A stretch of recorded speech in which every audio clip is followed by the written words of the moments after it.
जय हिंद दोस्तों। मैं अमर गुप्ता आप सभी का एक बार फिर से स्वागत करता हूं हमारे YouTube चैनल विद्यावासी में। आज की इस वीडियो में हमने सीटेट पेपर 1 के मैथ्स के क्वेश्चंस को कवर किया है। आई होप आज का ये वीडियो आपके लिए काफ़ी इम्पोर्टेंट रहेगा। तो बिना किसी देरी के चलिए वीडियो को शुरू करते हैं। आज का हमारा पहला क्वेश्चन है, a number becomes double if it increase by 8, what is the number. तो मान लीजिए कोई नंबर है, मान लीजिए वो नंबर x है। कह रहे हैं नंबर अपना खुद का डबल हो जाएगा अगर इसको 8 से बढ़ा दिया जाए। यानी अगर हम इसमें 8 जोड़ दें तो ये नंबर खुद का डबल हो जाएगा, यानी 2x हो जाएगा। अब एक इक्वेशन बन गया, इसको सॉल्व कर लीजिए। x को अगर आप उस साइड भेज दें तो ये 2x में x माइनस हो जाएगा, यानी x बराबर 8 आपका आंसर हो जाएगा। यानी वो नंबर 8 होगा। अगर आप 8 में 8 जोड़ दें तो ये इसका डबल हो जाएगा। तो इसलिए हमारा सही ऑप्शन है ऑप्शन 2, 8। बढ़ते हैं अगले प्रश्न की तरफ। हमारा अगला प्रश्न है, 1 millimetre is the same as, आपके ऑप्शन है 0.01 सेंटीमीटर, 0.1 सेंटीमीटर, 0.01 मीटर या फिर 0.1 मीटर। चलिए इसको सॉल्व करके देख लेते हैं। 1 मिलीमीटर में आपका 1/10 सेंटीमीटर होता है 1 मिलीमीटर में। तो इसको सॉल्व कीजिए, जब 10 से डिवाइड करेंगे तो आएगा 0.1 सेंटीमीटर। यानी 1 मिलीमीटर में 0.1 सेंटीमीटर होता है। यानी इस प्रश्न का सही उत्तर है option 2, 0.1 centimetre. 1 millimetre is equal to 0.1 centimetre. बढ़ते हैं अगले प्रश्न की तरफ। हमारा अगला प्रश्न है, the sum of all angles of a triangle is, यानी एक ट्रायंगल के सारे एंगल का सम कितना होता है। तो इसका आंसर है 180 डिग्री। यानी एक ट्रायंगल के सारे एंगल्स के सम 180 डिग्री के बराबर होता है, ऑप्शन 3। बढ़ते हैं अगले प्रश्न की तरफ। अगला प्रश्न है हमारा, what should be subtracted from the sum of 9909, 9099 and 9009 to obtain 25,454। तो चलिए इसको सॉल्व करके देखते हैं। आपको इसको जोड़ना नहीं पड़ेगा, मैं आपको शॉर्टकट बताता हूँ। जैसे कह रहा है कि what should be subtracted from the sum of, यानी इन तीनों के सम में से ऐसा क्या घटा दें हम कि हमारा आंसर हमको ये मिल जाए। तो देखिए इसका यूनिट डिजिट, यहाँ पे आंसर में भी यूनिट डिजिट सेम है, बस ये 6 यहाँ पे भी है, 6 यहाँ पे भी है। चलिए चेक करके देख लेते हैं। 9909, 9099, 9009 कह रहा है इसके सम से हमें कुछ घटाना है ताकि हमको ये आंसर मिल जाए। तो जोड़ के देखिए, पहले इसका यूनिट डिजिट जोड़ लीजिए। 9 3 27 का 7, 2 कैरी। अब हमारा यूनिट डिजिट यहाँ पे 7 आया है और हमें यहाँ पे कितना चाहिए, यूनिट डिजिट 4 चाहिए। यानी 7 में ऐसा क्या घटाएंगे आप कि 4 आएगा, यानी आपको 3 घटाना है। यानी यहाँ पे जो भी आंसर होगा उसके यूनिट डिजिट पे 3 होना चाहिए। तो एक ही ऑप्शन है हमारे पास, ऑप्शन 4, जिसके यूनिट डिजिट पे 3 है। तो हमारा सही आंसर हो जाएगा ऑप्शन 4, 2563। चलिए इसको कंफर्म भी कर लेते हैं। 9 + 2 11 का 1, 1 कैरी। 9 + 1 10 का 0, 1 कैरी। 9 3 27 और 1 28। यानी 28017 में से हम ऐसा क्या घटाएं कि हमें आंसर ये मिल जाए। तो चलिए ये घटा के देख लेते हैं। 2563 माइनस कीजिए, ये आंसर आता है कि नहीं आता है। 7 में से 3 माइनस होगा 4, 11 में से 6 माइनस हो जाएगा 5, 9 में से 5 माइनस होगा 4, 7 में से 2 माइनस होगा 5 और ये 2 आ गया। 25454, ये रहा 25454, यानी ऑप्शन 4 करेक्ट आंसर था। बढ़ते हैं अगले प्रश्न की तरफ। हमारा अगला प्रश्न है, which of the following statement is correct.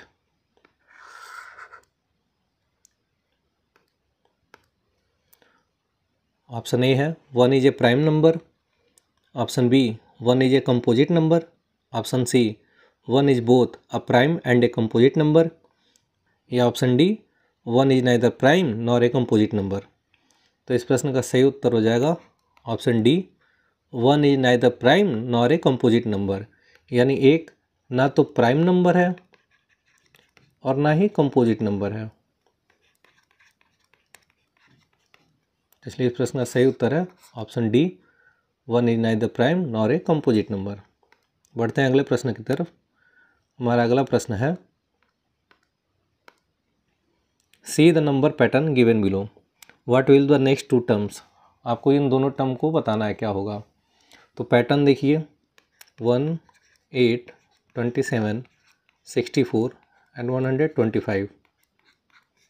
तो ये देखिए ये 1 का क्यूब है, ये 8 2 का क्यूब है, 27 3 का क्यूब है, 64 4 का क्यूब है, 125 5 का क्यूब है।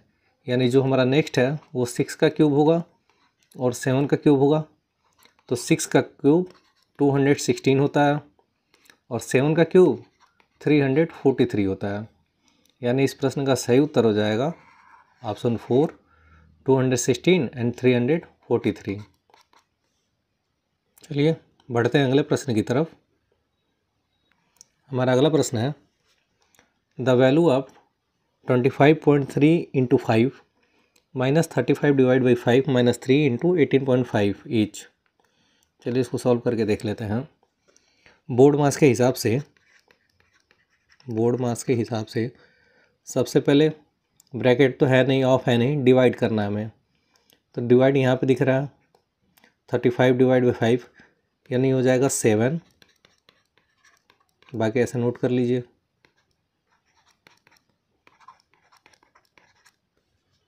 चलिए अब डिवाइड हो गया, अब मल्टीप्लाई करना है। एक मल्टीप्लाई यहाँ पे है और एक मल्टीप्लाई यहाँ पे है, तो मल्टीप्लाई कीजिए। 25 5 जा 125, अब 0.53 जा 15 यानी 1.5, यानी ये हो जाएगा 126.5 माइनस 18 3 जा 54 और 5 3 जा 15 1.5 यानी 55.5 यहाँ हो जाएगा। और यहाँ पे है -7, ये हो जाएगा 126.5। ये दोनों आपस में ऐड हो जाएगा, माइनस माइनस तो हो जाएगा 62.5। अब माइनस कर दीजिए 126.5 माइनस 62.5, ये हो जाएगा 046 64.0 यानी ऑप्शन बी इसका करेक्ट आंसर होगा। बढ़ते हैं अगले प्रश्न की तरफ। हमारा अगला प्रश्न है a frog jumps 3 steps and a rabbit jumps 7 step at a time starting from a place O, at which of the following steps they both will be jumping together. यानी कह रहा है कि एक मेढक 3 स्टेप कूद रहा है एक टाइम पे और एक रैबिट 7 स्टेप कूद रहा है एक टाइम पे। यानी रैबिट यहाँ, फ्रॉग यहाँ जंप कर रहा है और रैबिट सीधा यहाँ जंप कर रहा है। अब ये पूछ रहा है कि अगर दोनों ओ पॉइंट से शुरू करें कूदना तो कौन से पॉइंट पे जाके वो दोनों मिलेंगे। यानी हमें इसका एलसीएम निकालना पड़ेगा। यानी हमें 3 और 7 का एलसीएम निकालना पड़ेगा।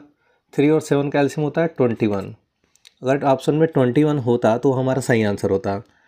यानी ऑप्शन में 21 तो है नहीं। अब हमें ये चेक करना पड़ेगा कि ये जो ऑप्शंस हैं कौन सा इसमें 21 का मल्टीपल है। जो भी ऑप्शन 21 का मल्टीपल होगा वही इसका सही आंसर होगा। अब 21 का मल्टीपल हम 21 से सबको एक डिवाइड करके तो देखेंगे नहीं, इतना टाइम तो होगा नहीं पेपर में आपके पास। तो पहले चेक कीजिए 3 और 7 है तो 3 का डिविजिबिलिटी रूल क्या होता है, सारे डिजिट को सम कर लीजिए। अगर वो डिजिट जो आंसर आ रहा है आपका अगर 3 से डिवाइड है तो पूरा डिजिट 3 से डिवाइड है। तो 3 + 4 + 7 3 3 6 + 4 10, ये 3 से डिवाइड नहीं है यानी आपका ए ऑप्शन बिल्कुल नहीं हो सकता। 7 + 3 10 और +1 11, ऑप्शन बी भी आपका गलत आंसर है। 7 + 3 10 और 8 18, ये आपका ऑप्शन हो सकता है। नेक्स्ट चेक कीजिए, 5 + 3 8 + 4 12, ये भी आपका आंसर हो सकता है। ये दोनों आपके आंसर हो सकते हैं। अब 3 का डिविजिबिलिटी रूल आपने चेक कर लिया, 7 का चेक कर लीजिए। इन दोनों को ही आप चेक करना है, इन दोनों को चेक करना नहीं है। तो 3 7 8 और 3 5 4, इसका आपको 7 का डिविजिबिलिटी टेस्ट चेक करना है।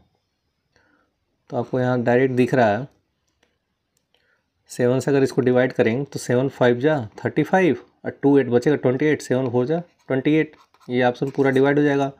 लेकिन अगर इसको देखिएगा तो 7 5 जा 35, 4 बच जाएगा, 4 डिवाइड नहीं होता, यानी ऑप्शन 4 भी आपका गलत है।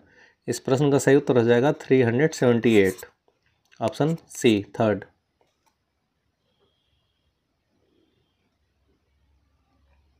बढ़ते हैं अगले प्रश्न की तरफ। हमारा अगला प्रश्न है, the number of degrees in 2:2/3 right angles is. आपके ऑप्शन है 210, 285, 240, 330। चलिए इसको सॉल्व करके देखते हैं। द नंबर ऑफ डिग्रीज इन 2:2/3, पहले इसको सॉल्व करेंगे। 2:2/3, ये कितना हो जाएगा, इसको मल्टीप्लाई करते हैं, 3 2 जा 6 और ऊपर वाले को जोड़ते हैं। तो 3 2 जा 6 + 2 8, यानी ये 8/3 हो जाएगा। अब राइट एंगल यानी 90 डिग्री होता है, तो इसको 90 डिग्री से मल्टीप्लाई करेंगे। 3 1 जा 3, 3 3 जा 9, यानी ये 30 टाइम्स में डिवाइड होगा। और 8 × 30 आपको होता है 240 डिग्री, यानी इस प्रश्न का सही उत्तर हो जाएगा option third, 240 degree. 2:2/3 right angles में 240 डिग्री होता है। बढ़ते हैं अगले प्रश्न की तरफ। हमारा अगला प्रश्न है, which one of the following cost least, 75 packets of 750 each, 750 packets of rupees 7.50 each, 7.5 dozen items of rupees 750 each item, या फिर option D 75 dozen items of rupees 7.50 each item. यानी इस प्रश्न में आपको ये चेक करना है कि कौन सा आपको सस्ता पड़ेगा। विच of the following cost least, 75 packets of rupees 750 each, यानी 75 पैकेट हैं और एक पैकेट का दाम आपका 750 है। पहला ऑप्शन ये था। सेकंड ऑप्शन चेक कीजिए, 750 पैकेट है और एक पैकेट का दाम आपका 7.50 है। थर्ड ऑप्शन चेक कीजिए, 7.5 डजन है और एक डजन में 12 आइटम होते हैं और एक आइटम का दाम है 750 रुपये। फोर्थ ऑप्शन चेक कीजिए, 75 डजन है, एक डजन में 12 आइटम होते हैं और हर एक आइटम का इसमें प्राइस दे रखा है 7.50। अब आप ये इतने बड़ा मल्टीप्लाई करने जाएंगे तो उसमें बहुत ज़्यादा टाइम लग जाएगा। तो मैं आपको शॉर्टकट बता रहा हूँ, इसको करना कैसे है। आप उसको सॉल्व करने की ज़रूरत ही नहीं है, आपको बस इसको बराबर कर लेना है। 75 देखिए सब में है, 75 सब में है। तो हम क्या करेंगे, यहाँ देखिए, यहाँ पॉइंट है, इस पॉइंट को हटाइए। इस पॉइंट को हटाने के लिए आपको यहाँ 10 से मल्टीप्लाई करना पड़ेगा। तो यहाँ पे भी 10 से और यहाँ पे भी 10 से और यहाँ पे भी 10 से। अब चलिए इसको बराबर करते हैं। इसमें चेक करते हैं क्या क्या सब में कॉमन है। तो ये देखिए 750 यहाँ पे भी है, 750 यहाँ पे भी है, 750 यहाँ पे भी है और ये 10 से अगर इस 75 का आप मल्टीप्लाई करा दें तो 750 यहाँ पे भी है। अब ये तीनों माइनस हो गया, एक दूसरे से कैंसिल आउट हो जाएंगे। नेक्स्ट देखिए 75 यहाँ पे भी है और इसका 10 में आप मल्टीप्लाई कर देंगे तो ये भी 75 हो जाएगा। ये पॉइंट, ये जो पॉइंट है ये यहाँ से गायब होके यहाँ पे आ जाएगा, तो ये भी 75 हो गया। यहाँ चेक कीजिए, इस 10 का मल्टीप्लाई अगर 7.5 में होगा तो ये भी 75 हो जाएगा। और नीचे देखिए, यहाँ देखिए 12 को हम 10 × 1.2 लिख सकते हैं और यहाँ पे 7.50 है। अब इस 10 का इस 7.50 में मल्टीप्लाई होगा तो 75 यहाँ पे भी बन जाएगा, यानी 75 भी चारों में से कैंसिल आउट हो गया। अब आपका ऑप्शन 1 में बचा है 10, ऑप्शन 2 में कुछ भी नहीं है, ऑप्शन 3 में आपका 12 बचा है और ऑप्शन 4 में आपका 1.2 बचा है। तो सबसे ज़्यादा आपका ऑप्शन 3 में बचा है 12, यानी ये सबसे ज़्यादा कॉस्ट करेगा। उसके बाद ऑप्शन 1, उसके बाद ऑप्शन 4 और सबसे लीस्ट जिसमें कुछ भी नहीं बचा वो सबसे लीस्ट है, यानी ऑप्शन 2। यानी इस प्रश्न का सही उत्तर हो जाएगा 750 पैकेट्स ऑफ ₹7.50 ईच। ये ऐसे मैं आपको समझा रहा हूँ इसलिए आपको बड़ा लग रहा है, लेकिन जब आप एक बार समझ के इसको सॉल्व करना शुरू कर देंगे तो आपको आसान लगने लगेगा। आपको बस इसमें कैंसिल आउट करना है। अगर आप इसमें मल्टीप्लाई करते तो आपका बहुत टाइम भी जाता और हो सकता है मल्टीप्लाई करने में कुछ डिजिट्स का मतलब मिस्टेक भी हो सकता था, तो उससे आंसर आपका गलत आ जाता। तो अगर आप इस तरीके से करते हुए जाएंगे तो आपका जल्दी से हो जाएगा। तो बढ़ते हैं अगले प्रश्न की तरफ। हमारा नेक्स्ट क्वेश्चन है, bridge had a wire of length 100 meters to cover the land of his choice. He wanted to take the biggest land. Which of the following measurements should he choose to take the biggest area? यानी bridge के पास एक 100 metre लंबी तार है और उसको एक land को कवर करना है उसके पसंद का। वो चाहता है कि वो ज़्यादा से ज़्यादा एरिया कवर कर सके, तो इसमें से कौन सा ऑप्शन चूज करेगा? तो चेक कर लेते हैं। पहला है 15 × 35, सेकेंड है 30 × 20, थर्ड है 25 × 25 और आपका फोर्थ है 5 × 45। अब चेक कर लीजिए। 15 × 35, 15 5 जा 75 का 5, 7 कैरी, 15 3 जा 45 और 7 52। पहला आपका 525 मीटर स्क्वायर होगा, सेकंड में 30 × 20 600 मीटर स्क्वायर, थर्ड में 25 × 25 625 मीटर स्क्वायर और 45 × 5 45 4 जा 180 और प्लस 45 225 मीटर स्क्वायर।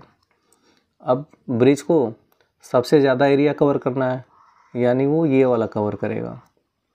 यानी अगर वो 25 मीटर × 25 मीटर का चूज करता है मेजरमेंट, तो उसको सबसे ज़्यादा एरिया कवर हो जाएगा उसका। यानी इस प्रश्न का सही उत्तर हो जाएगा ऑप्शन 3, 25 मीटर बाई 25 मीटर। चलिए नेक्स्ट क्वेश्चन देखते हैं। हमारा अगला प्रश्न है,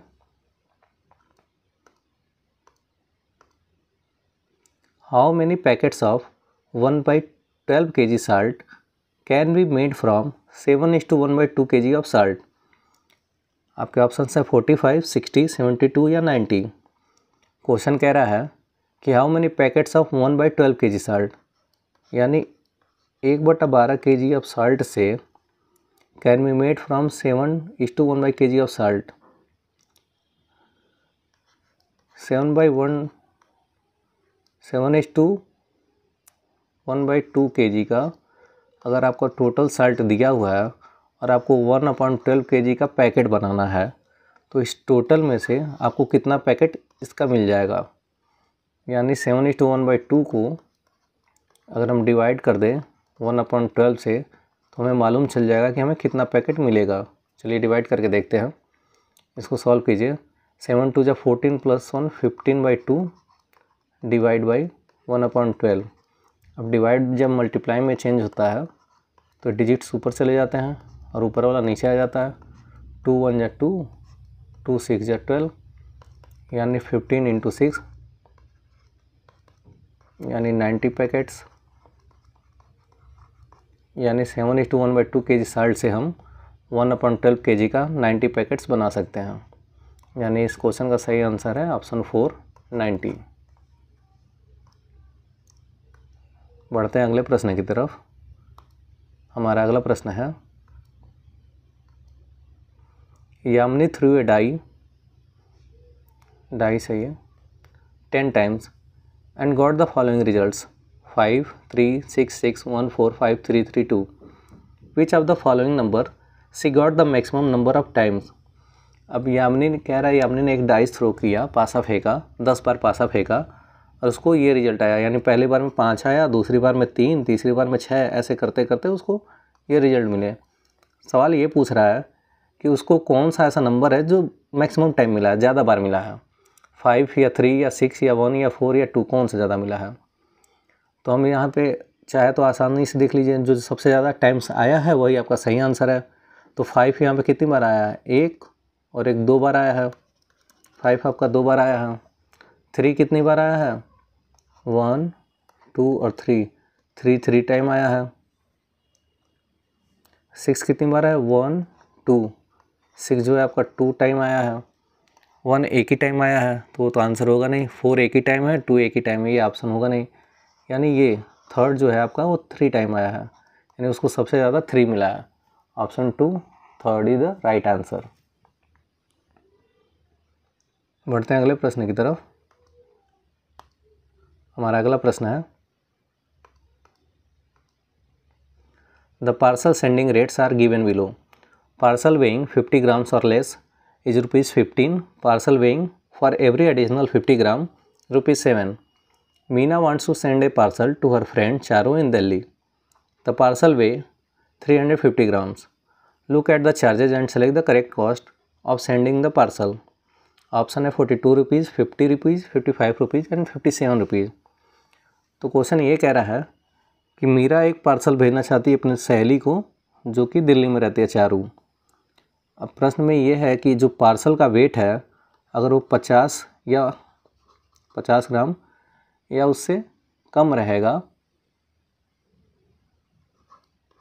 तो आपको 15 रुपये देना है, और फॉर एवरी एडिशनल 50 ग्राम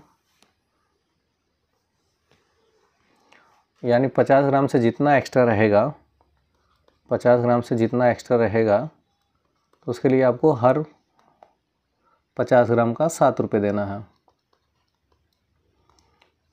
तो चारू का जो पार्सल है वो 350 ग्राम का है, 350 ग्राम का, यानी 50 ग्राम का जो फिक्स चार्ज है, 50 ग्राम का फिक्स चार्ज जो 15 रुपये है वो तो चारू को देना ही है, मीना को तो देना ही है। अब बचा कितना, 300 ग्राम, 300 ग्राम 50 हर 50 ग्राम पे उसको 7 रुपये देना है।